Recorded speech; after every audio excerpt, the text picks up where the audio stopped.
السلام علیکم۔ وعلیکم میرا السلام۔ نام اسامہ ہے اور میں پاکستان سے ہوں۔ میرا سوال یہ ہے کہ کیا خلفائے راشدین حضرت ابوبکر، عمر، عثمان رضی اللہ تعالیٰ عنہ کو نہ ماننے والا اور ان کو برا بھلا کہنے والا اسلام سے خارج ہے؟ سعودی عرب کی فتویٰ کمیٹی کے مطابق بتائیے گا، شکریہ۔ نحمدہ ونصلی علی رسولہ الکریم، اما بعد۔ آپ دیکھ رہے ہیں نور ٹی وی جدہ اور میں ہوں آپ کا دوست، آپ کا ہوسٹ محمد عاقل۔ اگر آپ پہلی مرتبہ ہمارے چینل پر تشریف لائے ہیں تو ہم آپ کا خیر مقدم کرتے ہیں، خوش آمدید۔ اللہ سے دعا ہے کہ اللہ رب العالمین اس چینل سے لوگوں کی اصلاح کرنے کا اسے سبب بنائے اور قرآن و سنت کی نشر و اشاعت پھیلنے اور پھیلانے والا بنائے، آمین یا رب العالمین۔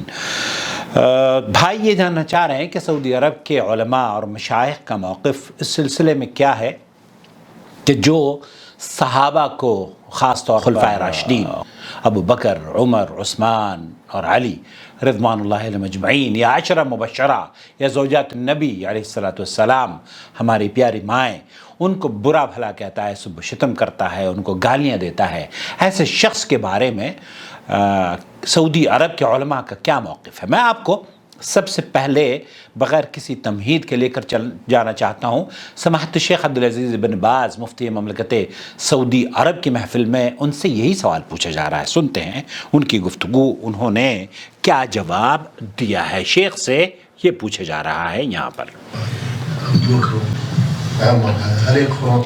ابو بکر اور عمر اور عائشہ کو برا بھلا کہنے والے، کیا ان کے بارے میں کیا حکم ہے؟ قبل من سب عائشة من زعم أنها قاربت أو ورماها بالإفك کافر۔ شیخ عبدالعزیز بن باز مفتی مملکت سعودی عرب نے فرمایا کہ کوئی بھی شخص اگر یہ عقیدہ رکھتا ہے اور یہ کہتا ہے کہ یہ جلیل القدر صحابہ ابو بکر، عمر، عثمان اور علی ان پر الزام تراشی کرتا ہے اور ان کے دین سے بیزاری کا اظہار کرتا ہے اور ان کے دین کی وجہ سے وہ ان سے نفرت کرتا ہے، تو شیخ فرما رہے ہیں فہو کافر۔ تو ایسا شخص جو کہ صحابہ کی توہین کرتا ہو، ابو بکر اور عمر کی توہین کرتا ہو، حضرت عائشہ کے اوپر الزام لگاتا ہو، تو وہ اہل سنت والجماعت کا موقف یہ ہے کہ وہ دائرہ اسلام سے خارج ہے۔ لیکن ایک آدمی اگر ان کے دین سے دشمنی نہیں رکھتا اور کسی وجہ سے سب و شتم کرتا ہے تو ایسے شخص کو سزا دی جائے گی اور اسے اس کے خلاف تعدیبی کارروائی کی جائے گی اور اسے ادب سکھایا جائے گا، اور یہ کام بھی حکومتوں کا ہوتا ہے، جیسے سعودی عرب کی اسلامی مملکت ہے۔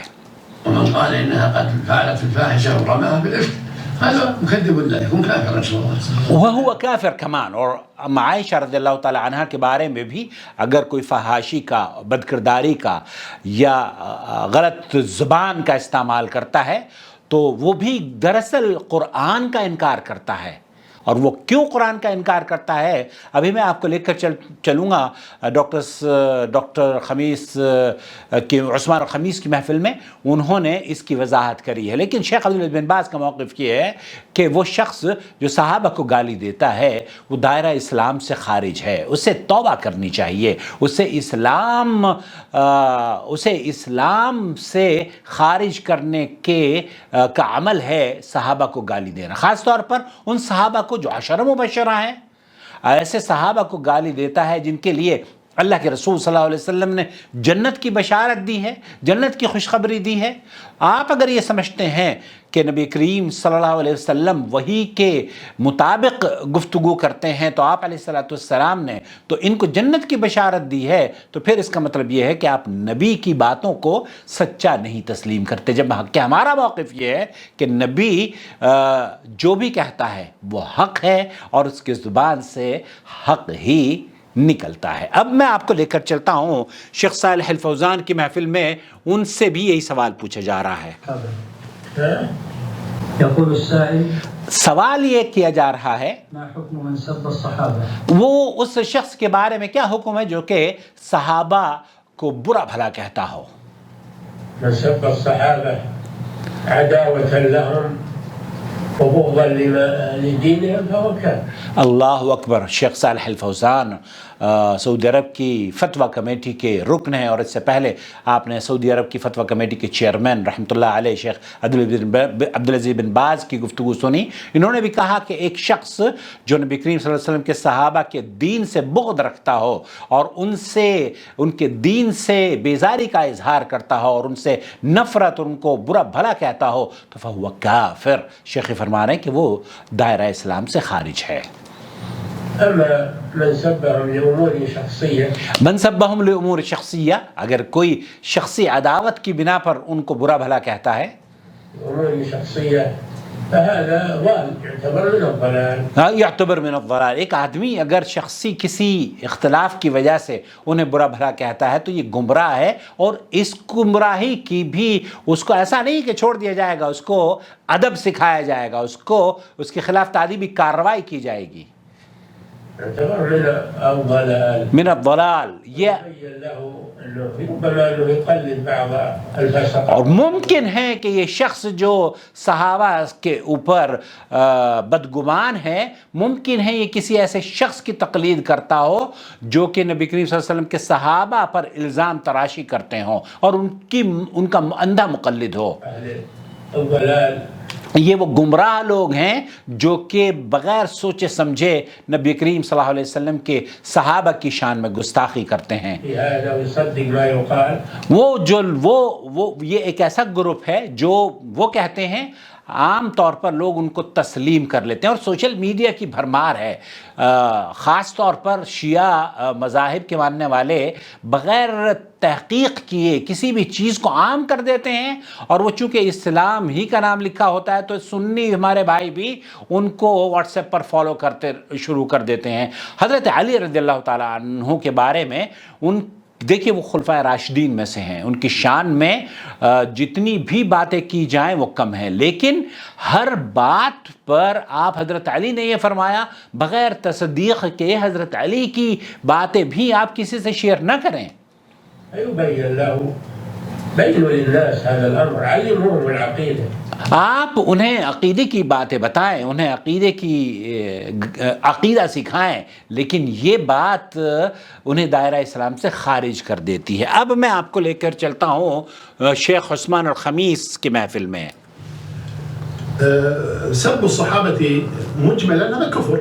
سب صحابہ کو برا بھلا کہنا، شیخ عثمان الخمیس، شیخ عبدالعزیز بن باز، شیخ صالح الفوزان، شیخ محمد بن صالح العثیمین، ان تمام کا موقف یہ ہے کہ وہ دائرہ اسلام سے خارج ہو جاتا ہے اور وہ کفر اختیار کرتا ہے. كما قال أبو زرعة الرازي رحمه الله تعالى إذا رأيت الرجل يطعن في أصحاب رسول الله صلى الله عليه وسلم. ایک ایسا شخص جو کہ حضرت محمد مصطفیٰ صلی اللہ علیہ وسلم کی صحابہ کی شان میں گستاخی کرتا ہو اور بد زبانی کرتا ہو، ایسے شخص کے بارے میں وَإِنَّهُ زندیق، تو اس کے بارے میں یہ موقف زیادہ درست ہے کہ اس کو کہا جائے کہ یہ زندیق ہے. وذلك أن القرآن عندنا حق کیونکہ ہمارا عقیدہ یہ ہے کہ قرآن حق ہے والسنن عندنا حق، اور سنت نبی کریم صلی اللہ علیہ وسلم کی احادیث بھی ہمارے یہاں حق ہے. وإنما جاءنا بالقرآن والسنن أصحاب رسول الله صلى الله عليه وسلم. اور قرآن اور سنت میں ان نبی کریم صلی اللہ علیہ وسلم کے صحابہ کی عزت بیان کی گئی ہے، ان کی تکریم بیان کی گئی ہے. وهؤلاء يريدون أن يجرحوا شهودنا ليبطلوا القرآن والسنن. اور یہ لوگ ہمیں قرآن و سنت سے دور کرنے کی کوشش کرتے ہیں. قرآن ہمیں کچھ کہتا ہے اور یہ لوگ ہماری ذہنوں میں ان کے خلاف سب و شتم کے اور بد زبانی کر کے ان کے خلاف آوازیں بلند کرتے ہیں.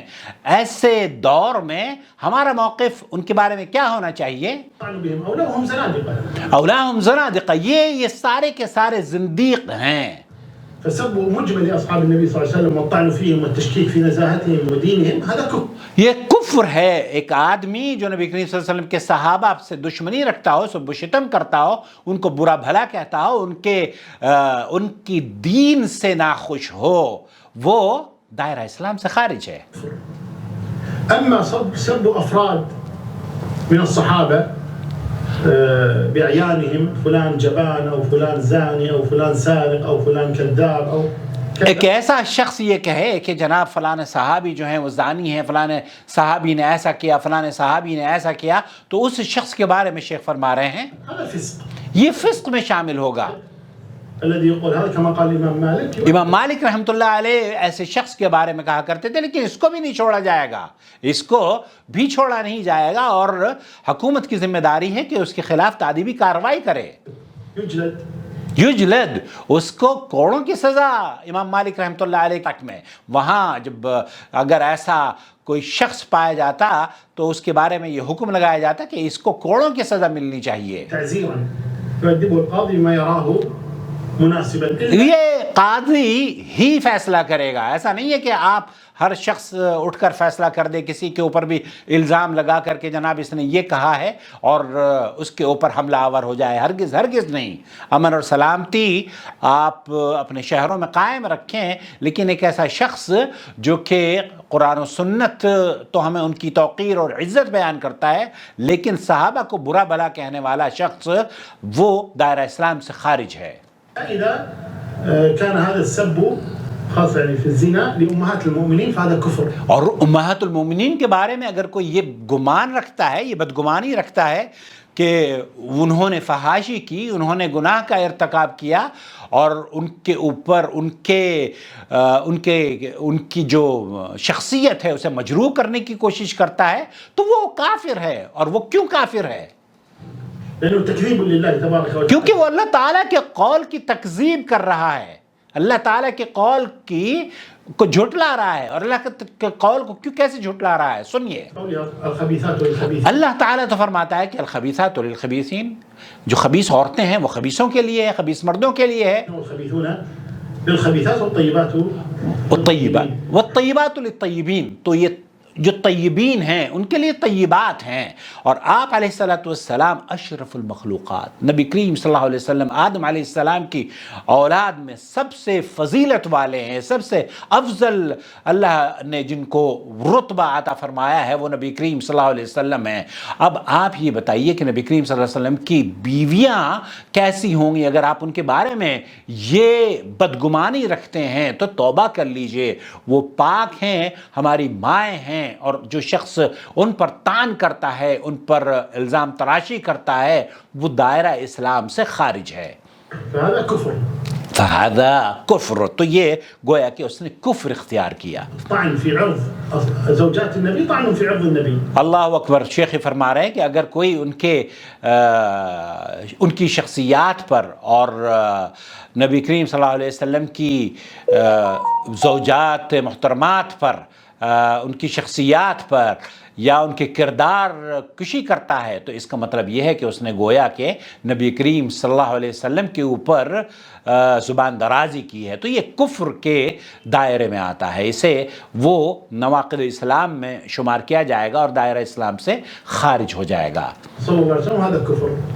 یہ کفر ہے. تو خلاصہ کلام یہ ہوا میرے بھائی، میرے دوست، میرے عزیز، کہ ہمیں اللہ سے دعا ہے کہ اللہ رب العالمین جو نبی کریم صلی اللہ علیہ وسلم کے صحابہ پر لب کشائی کرتے ہیں، انہیں برا بھلا کہتے ہیں، اللہ انہیں مرنے سے پہلے توبہ کی توفیق دے دے اور دین کو سمجھنے کی توفیق عطا فرمائے. سعودی عرب کے علماء اور مشائخ کا فتویٰ، بلکہ سعودی عرب ہی نہیں، کویت اور دیگر علماء، شیخ عثمان الخمیس کویت سے ان کا تعلق ہے، سلفی عالم ہیں، اور سعودی عرب کے علماء بھی اسی فتوے کو انہوں نے بھی کہا کہ وہ دائرہ اسلام سے خارج ہو جاتا ہے وہ شخص جس نے نبی کریم صلی اللہ علیہ وسلم کے صحابہ پر الزام تراشی کی ہو یا آپ علیہ الصلوۃ والسلام کے صحابہ کو گالی دیتا ہو. اللہ سے دعا ہے اللہ رب العالمین اس چینل کو ان لوگوں کے لیے ہدایت کا سبب بنائے، اور قرآن اور سنت ہمارے لیے حق ہے. ہمیں اللہ رب العالمین سے دعا ہے کہ اللہ تعالی ہمیں ان پر چلنا نصیب فرما دے. آمین یا رب العالمین. والسلام علیکم ورحمۃ اللہ وبرکاتہ. إن أول بيت وضع للناس للذي ببكة مباركا وهدى للعالمين فيه آيات بينات مقام إبراهيم ومن دخله كان آمنا ولله على الناس حج البيت من استطاع إليه سبيلا ومن كفر فإن الله غني عن العالمين